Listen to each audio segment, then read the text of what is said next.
السلام عليكم ورحمة الله وبركاته. ازيكم ابطال بريب 2 في فيديو جديد من دروس الماس مع قناتكم ايزي ماس مع مستر حسين سيد. ان شاء الله النهارده يا اولادنا هناخد الليسن جديد لو الليسن 5 اللي بيتكلم عن الايسوسيلس ترينجل. ده لسه لذيذ جدا، اتمنى تركزوا معايا وما تنسوش اللايك والشير والمتابعة. ويلا بينا نبدأ الفيديو مع بعض، هنشرح مع بعض وكان حل ان شاء الله. شرح الدرس ده مش كبير، هو درس لذيذ جدا، فركزوا معايا يا اولادي. نفترض مثلا يا حبايبي ان انا عندي ترينجل زي ده كده، زي اللي هرسمه ده كده. الترينجل ماله يا مستر الترينجل ده؟ قلت لك يا عزيزي الترينجل ده نفترض مثلا ان في تو سايدز ايكوال لبعض، يعني في تو سايدز الترينجل ده قد بعض بالظبط. مثلا السايد ده كده قد السايد ده كده. ABC is a triangle. ال AB قد ال AC. ال AB equal AC. طالما ال AB equal AC، طالما ال AB ده equal ال AC، يبقى البيز انجل دول قد بعض. الانجل اللي تحت دي قد الانجل اللي تحت، انجل سي تبقى قد انجل بي. يبقى هقول له since ان الاي بي قد الاي سي therefore انجل سي تبقى ايكوال انجل ايه؟ انجل بي. او السايد قد السايد يبقى الانجل قد الانجل.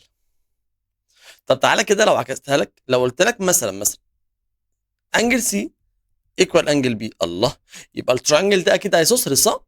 طالما انجل سي قد انجل بي خلاص يبقى الاي بي قد الاي سي. اوكي، طالما السايد قد السايد يبقى الانجل قد الانجل. طب لو الانجل قد الانجل يبقى السايد قد السايد. في حاجات تانية هقولها دلوقتي يا اولاد خدناها قبل كده، فركزوا معايا ان شاء الله فيها. مثلا لو جيت قلت لك ان التراينجل ده كده، مثلا المثلث اللي انا هرسمه دلوقتي ده كده، لو افترضت يا حبيب قلبي ان التراينجل ده الثري سايدز دول قد بعض، 3 سايدز قد بعض، يبقى ده اسمه ايه؟ اسمه equilateral triangle. اسمه ايه؟ equilateral triangle. الايكوالاتر ده الثري سايد قد بعض، يبقى الثري انجلز دول برضو ايه؟ ايكوالز لبعض. يبقى الثري انجلز دول ايكوال، كل واحده فيهم ب 60 ديجري، كل واحده فيهم ب 60. اسمه ايه؟ اسمه ايكوالاترال. كل انجل فيهم ب 60.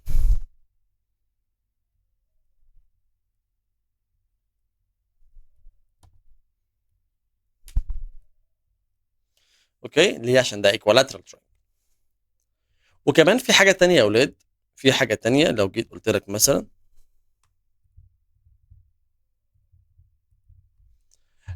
مثلا ده تراينجل يا حبيبي، مثلا ده تراينجل اه.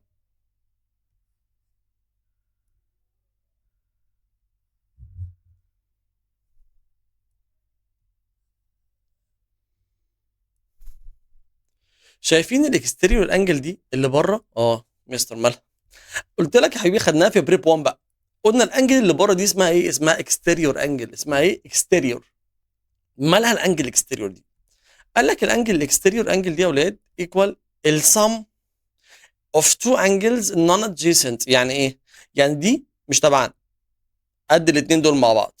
يعني ايه؟ مثلا لو دي 30 ودي 50 مثلا، يبقى اكيد اللي بره ب 80، اللي بره دي قد الاثنين دول مع بعض. اوكي، ماليش دعوه باللي جنبها. اوكي، طيب تعالى كده نحل ونشوف الدنيا هتوصل معانا لفين. درس لذيذ جدا، ومع الحل ان شاء الله يبقى فل الفل يعني. Complete each of the following.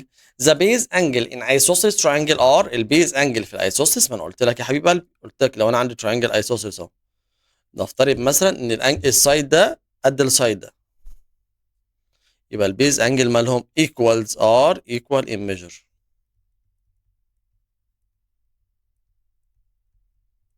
ماشي. بعد كده بيقول لي if two angle of triangle are congruent. لو التو انجل اللي في التراينجل اللي تحت، لو البيز انجل قصده يعني congruent، then the two sides there are two opposite are equal. السايدز برضه تبقى equal. لو الانجل قد الانجل يبقى السايد قد السايد، والتراينجل ده يبقى اسمه ايه؟ isosceles. in an isosceles triangle ارسم، ارسم وما تحرقش كتير. ده كده ايه؟ isosceles. ماشي. قال لك البيز انجل بكام يا شباب؟ قال لك one of the base angle 42، يبقى اكيد الثانيه دي برضو 42. صح؟ يبقى الفيرتكس بايه؟ مش التلاتة ب 180؟ اعرف اجيب الفيرتكس 180 ماينس 42 بلس 42. 42 يعني 84 يعني 90 96 يبقى اللي فوق دي ب 96 ما كلهم ب 180.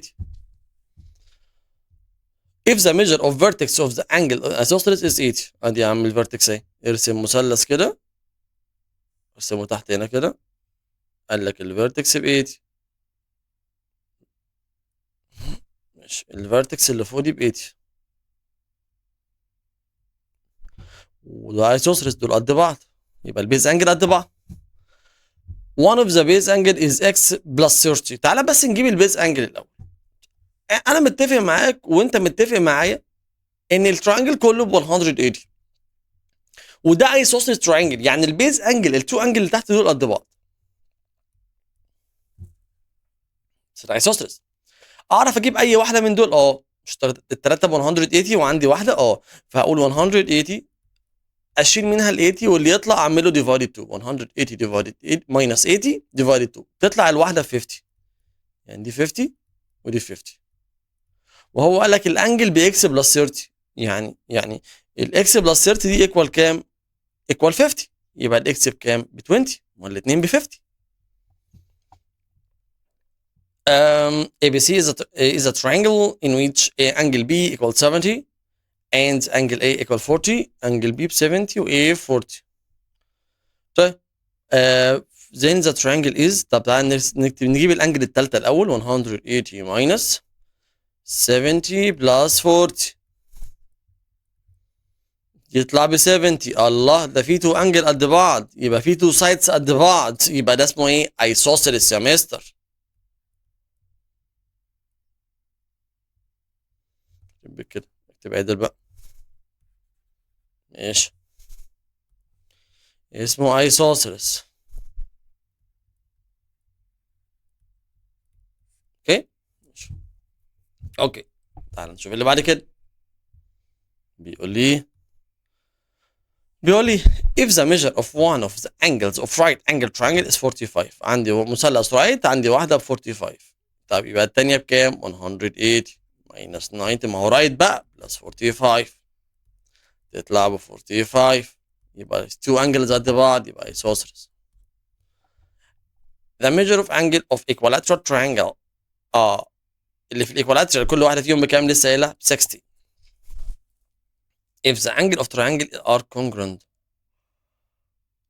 كل الانجل قد بعض، كل الانجل 60 قد بعض، يبقى ده اسمه ايه؟ equilateral.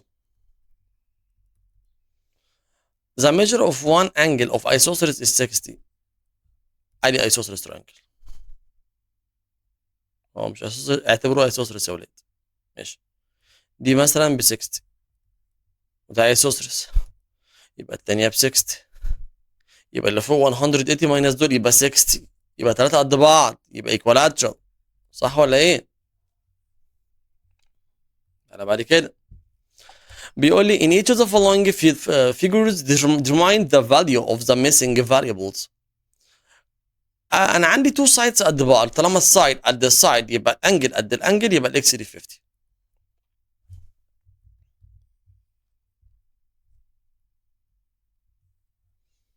ماشي، 70 واكس. طالما ما علينا، طالما السايد قد السايد يبقى الانجل قد الانجل، دي 70 ودي 70.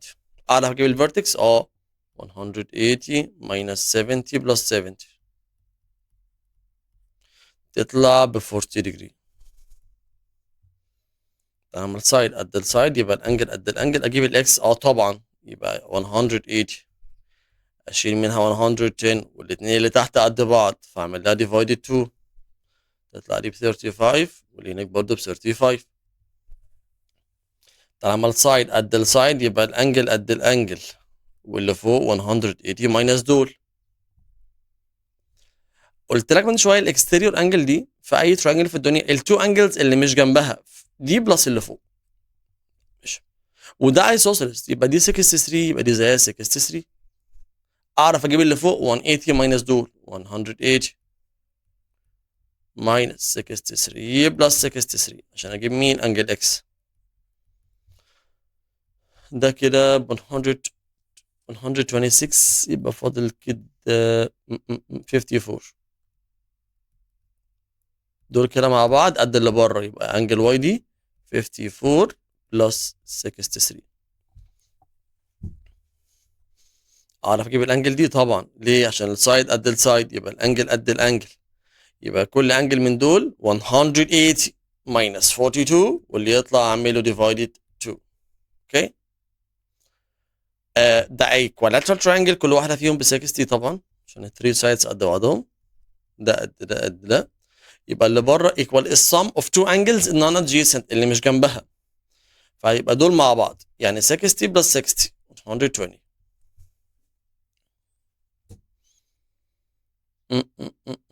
ما تصحش يعني، ما تشوف سؤال زي كده ما تصحش تقول مستر يا شفت بقى هو ده اللي بيجيبني الارض. يا ابني اهدى وركز، والمساله سهله على فكره، المساله سهله جدا بس انت ركز بس، ركز. بص انت عندك ايه؟ عندك ايسوسيلس تراينجل اهو، يبقى عشان اجيب الانجل دي او ال 180 minus 44 واللي يطلع اقسمه على 2 عشان هما تو انجلز قد بعض، تطلع دي 136 على الاثنين، 136 على الاثنين تطلع بكام يا مستر؟ 18 و 50 يبقى 68، يبقى ده 68 وده 68. وانت عارف ان دي اسمها accumulative angles يعني كده عشان ايه؟ دي ما تخشش في بعضيها. كل الانجل اللي حوالين دي كام؟ في ناس شاطره قالت لي 360، مش دي بوينت؟ كل الانجل اللي حواليها 360، عندي 2 اعرف اجيب الثالثه 360 ماينس وافتح براكت، ده بلس ده 68 بلس 165 زي ما تطلع لك بقى يا حبيبي. المسائل سهله ان شاء الله واسئله البروف سهله، فعايز تركز معايا عشان الموضوع ان شاء الله بسيط جدا يعني. تعالى كده نحل اسئله البروف دي مع بعض، اسئله سهله جدا. عايز تركز معايا بس يا عزيزي، واحده واحده كده. بيقول لي ABC is equilateral triangle، خلاص since ان ال ABC is an equilateral عشان هو equilateral، قبل ما اعرف هو عايز ايه اصلا يعني، عشان هو equilateral therefore كل الانجلز ب 60، انجل A equal انجل ACB equal انجل ABC، الثري انجلز دول قد بعض بكام؟ 60 degree. اوكي طيب جبت دي ب 60 ودي ب 60 ودي ب 60. طيب بعدين بقى قال لك انجل C and angle B bisected two bisector intersecting دي، يعني الدي سي ده والدي بي بايسكت بيقسم ال 60 دي ل 30 و 30. اوكي اقول له سينس علشان يا مستر ان انجل سي and angle B are bisected اتقسموا، شفت انا جايبها من الجيفن اصلا by two bisector، عشان هم اتقسموا يبقى خلاص كل انجل فيهم ب 30 degree، يبقى therefore انجل دي سي بي هتطلع قد انجل دي بي سي كل واحده فيهم ب 30. تعال نشوف بقى هو عايز مني ايه. عايز انجل بي دي سي، فين بقى؟ بي دي سي الانجل اللي فوق دي، الله ده تراينجل يا مستر والثلاثه مع بعض ب 180، يبقى therefore انجل دي بي سي او بي دي سي لو عاوزها 180 minus 30 plus 30 تطلع بكام؟ 60 يبقى الثانيه ب 120 degree. تعال نشوف اللي بعد كده. بيقول لي AC equal AD، طالما السايد قد السايد يبقى الانجل قد ايه؟ قد الانجل. طالما السايد قد السايد خلاص يبقى الانجل قد الانجل. يلا نشوف. قال لك ال AC قد ال AD، خلاص انا هكتب قبل ما اشوف والله since ان ال AC equal AD خلاص يبقى اكيد في انجل قد انجل. يلا نشوف انجل مين بقى. انجل دي هتبقى قد الانجل دي اللي هي ACD. اشمعنى يا مستر قلت دي ودي قلت ACD، ما قلت السي على طول ليه؟ ماشي هقول لك انا ليه يا سيدي. علشان انجل سي دي كبيره، في منها يمين وفي منها شمال، لكن دي بص مفيش الا دي بس. فانا لازم احدد له ان اقول له الانجل دي هي الانجل دي. خلاص ماشي، طلعوا الاثنين قد بعض. خلاص ماشي يعني. طب هو عايز ايه طيب؟ اصلا مديك ترينجل تاني اصلا خالص. وانت عارف من شويه يا حبيبي ان الانجل دي اللي هي دي كده عباره عن السم اوف تو انجلز اللي مش جنبها، يعني دول مع بعض صح؟ يبقى اقول له سينس ان انجل ACD is exterior عشان هي exterior of للمثلث للترينجل ACB. حل بطريقتك، انا بقول لك حليها مليون طريقه. خلاص اجيب الانجل سي بقى عباره عن ايه بقى؟ هتبقى ايكوال كام يا شباب؟ هتبقى ايكوال 40 بلس 30، التو انجلز اللي مش جنبها ب 70. دي كده ب 70، يبقى دي برضه ب 70. يبقى اعرف اجيب الانجل اللي فوق 180 ماينس 70 بلس 70. جبت كل حاجه. يلا بقى اقول له عايز دي ماشي خلاص، يبقى 04 انجل دي ب 70.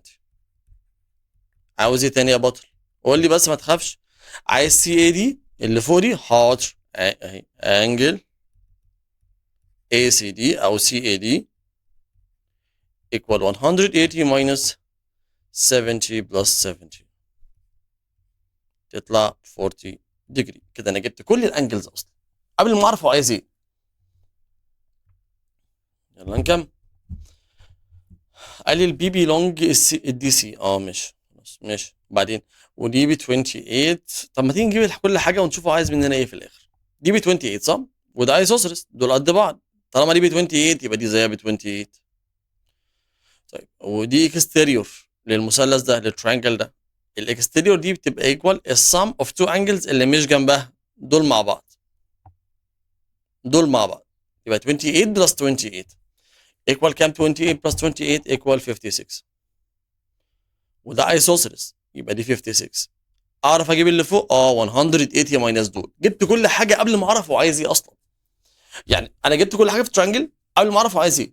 فهقول له بقى ايه بقى يا بطل؟ هقول له ان انجل سي اي دي ماشي. انا بدات بايه؟ قلت ده ايسوسيلس، فده فانجل دي هتبقى قد الانجل اللي فوق دي. هكتب له كده سينس ان البي دي طلع قد لا سمح الله يعني الاي بي. therefore انجل دي هتبقى قد الانجل اللي فوق دي اللي هي بي اي دي. كل واحده فيهم ب 28. والانجل اي بي سي هجيبها دلوقتي. اقول له سينس مديني ان الاي بي قد الاي سي، ان الاي بي قد الاي سي. خلاص كده. خلاص يبقى طالما الاي بي قد الاي سي يبقى انجل اي بي سي هتبقى ايكوال انجل سي. كل واحده فيهم ب 56. ليه يا مستر 56؟ قلت 28 بلس 28 56 عشان دي اكستيريور. خلاص يا مستر اعرف اجيب الانجل اللي فوق انجل سي اي دي ايكوال 180 ماينس 56 بلس 56 زي ما تطلع. فهمت كده يا عزيزي؟ درس سهل قوي واسئلته سهله جدا يعني. قال لي اي بي سي از ايكوالاترال. حاضر يبقى ده 60 ده 60 وده 60 ودي اكستيريور ايكوال السم اوف تو انجلز اللي مش جنبها يبقى دي 120. وده ايسوسيلس يعني كل واحده من دول 180 ماينس 120 واللي يطلع اعمله ديفايد 2. يعني المساله كلها اصلا حل بعضيها مش محتاج. يلا نبدا من حيث بدا. since ان الاي بي سي الترينجل اي بي سي is an equilateral triangle.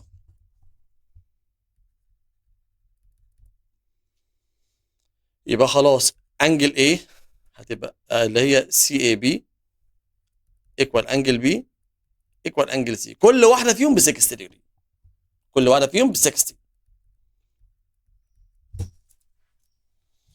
كل واحده فيهم ب 60 ديجري. خلاص اعرف اجيب الانجل اللي بره الاكستيريور therefore انجل اي سي دي اللي هي الاكستيريور دي ايكوال 60 ديجري بلس 60 ديجري. واكتب كده 120 وبين قوسين كده لو انت شاطر يعني اكتب كده اكستيريور انجل. ماشي جبت الاكستيريور. وده ايسوسيلس سي اي قد السي دي يبقى الانجل دي ايه؟ قد الانجل دي صح؟ سينس ان سي اي ايكوال سي دي، يبقى therefore انجل دي هتبقى ايكوال انجل سي اي دي. كل واحده فيهم 180، اشيل منها 120 واللي يطلع اعمله divided 2، هتبقى كل واحده 30. انا ما اعرفش هو عايز ايه اصلا مني والله. طب يلا نشوف بقى عايز مني ايه. يلا اثبت لي. بص بقى انا جبت كل حاجه بقى خلاص، انا كده مفيش زي يعني، ومشيت بنفس الترتيب اللي انا عايزه. اوكي، قلت لك ده يا حبيبي مش قرآن ولا انجيل، ده انت بتمشي بالستبس اللي انت فاهمها بس، وما توترش نفسك على الفاضي. تقول لي بس انا هكتب كل ده، يا عم اكتب اللي انت فاهمه. ده ايكولاتر يبقى كل واحده فيهم ب 60، دي اكستيريور يبقى قد الاثنين التانيين مع بعض. ده مثلث عندي واحده ب 120 والبيز انجل قد بعض، 180 ماينس 120 ديفايدد 2. اللي فاهمه اكتبه، ما توترش نفسك يا عم. بيقول لي بروف ذات ان البي اي بيربنديكولار على الاي دي. بيربنديكولار يعني ايه؟ يعني في انجل ب 90، بيثبت لي ان في انجل ب 90. فين البي اي؟ اهي، ادي الاي بي. فين الاي دي؟ اهي، هي دي ب 90 يا مستر. 60 و 30 90. هقول له سينس علشان انجل بي اي دي ايكوال 90، خلاص يبقى بيربنديكولار. شفت سهله ازاي؟ اعتقد لو انت شفت المساله دي كده من الاول كده هتقعد تتخض وتعيط لي، مع ان المساله سهله. بيربنديكولار يعني بيقول لي شوف لي في انجل 90 هنا ما بينهم ولا لا. في انجل 90، 30 و 60 90، خلاص يبقى بيربنديكولار.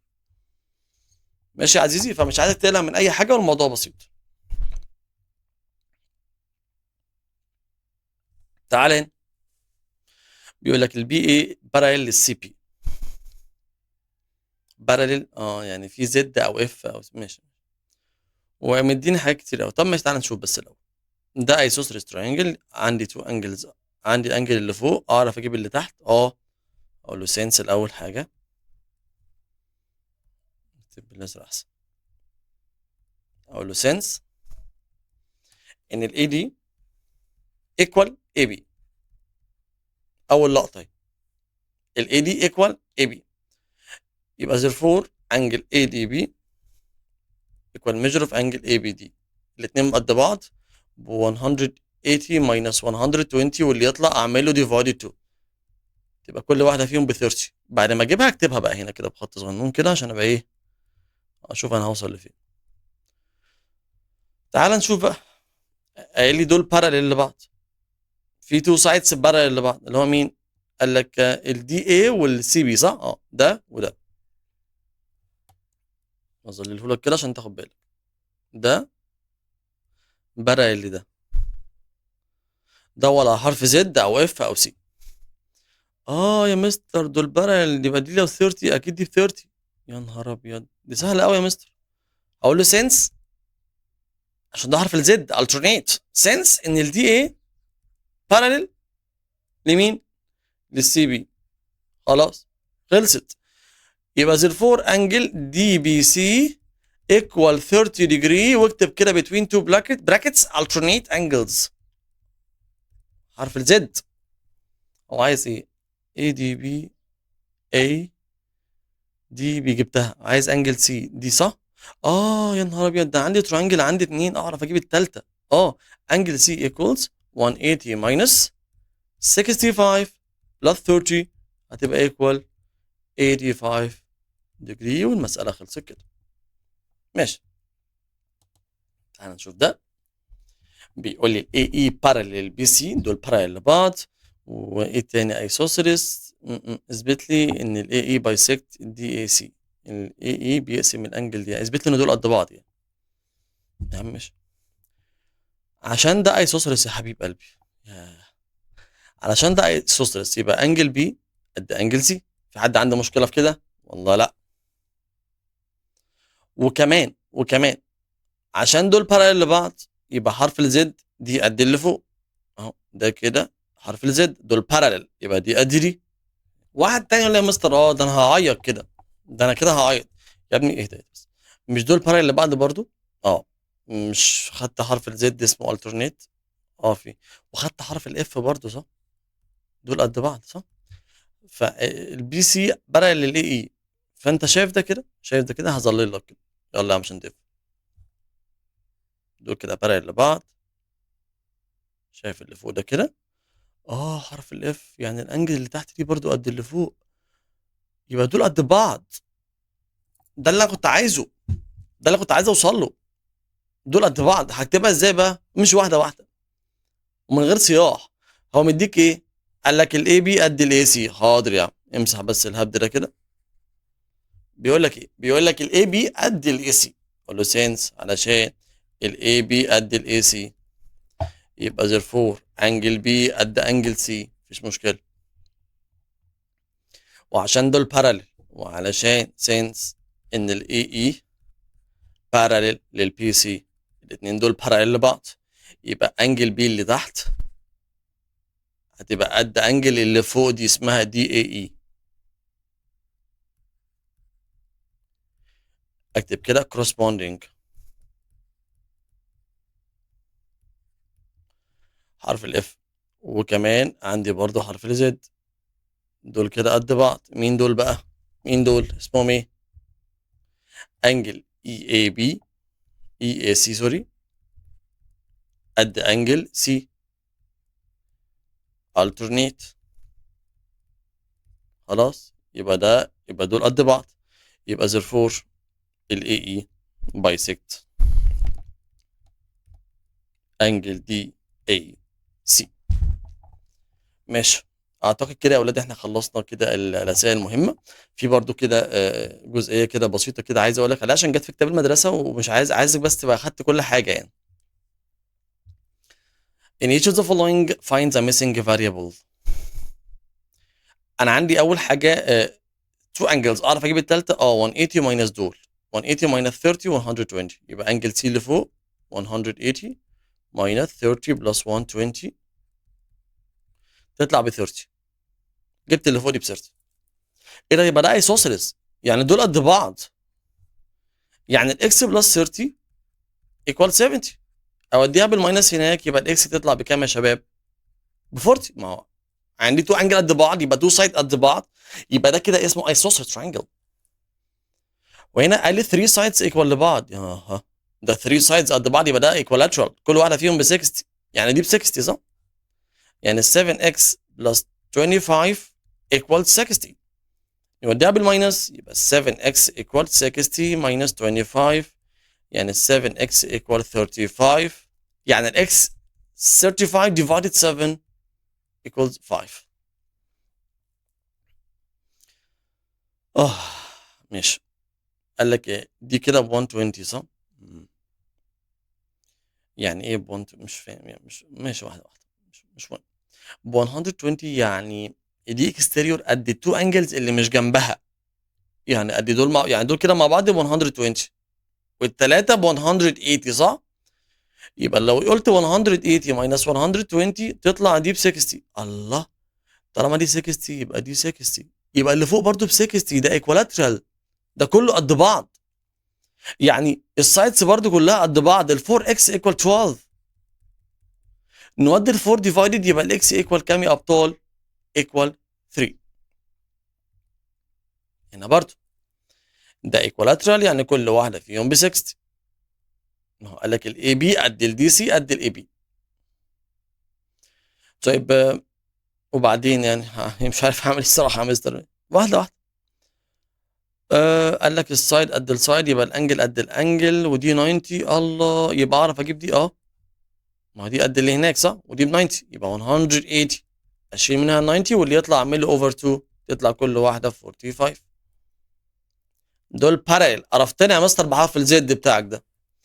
فدول باراليل، يبقى دي لو دي 35 يبقى دي برضه ايه؟ 35.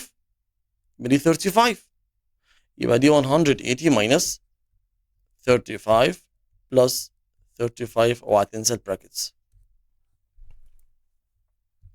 تطلع ب 110. ايه يا مستر البطيخه دي؟ يا ابني اهدى يا ابني. يا ابني ده ايه ده؟ والله مش شايف قدامي يا مستر، مش عارف. دول قد بعض، واخدت بالك؟ يعني كل واحده فيهم ب 60، تقريبا بخط صغنون زيك كده. 60 60 60.